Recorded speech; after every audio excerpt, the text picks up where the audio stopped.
இனிய வணக்கம். கோவில் கொடை விழாவுக்கான எல்லா வேலைகளும் நடந்துகிட்டு இருக்கு. சுவாமியை நல்லா சுத்தப்படுத்தணும். எப்படியானா எண்ணெய் பிசுகுங்கிறது எப்படியானாலும் நிறைய இருந்துக்கிட்டு தான் இருக்கும். நான் வெள்ளிக்கிழமை தோறும் அபிஷேகம் பண்ணும்போதும் மற்ற நாட்கள் அபிஷேகம் பண்ணும்போதும் எண்ணெய் பிசுகுங்கிறது எண்ணெய் தேய்க்கிறோம் இல்லையா, இருந்துக்கிட்டே இருக்கும்.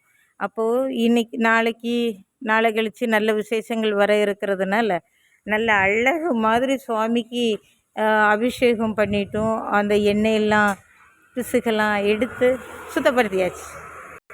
மத்தியானம் 11 மணி ஆயாச்சு. இனி இங்கே சாப்பிடணும். இன்னும் கொஞ்சம் வேலைகள்லாம் இருக்குது. எல்லாரும் கோவில் கொடை விழாவுக்கு கால் நாட்டு வருகின்ற வெள்ளிக்கிழமை கால் நாட்டு எல்லாரும் வந்துருங்கோ. நல்லது.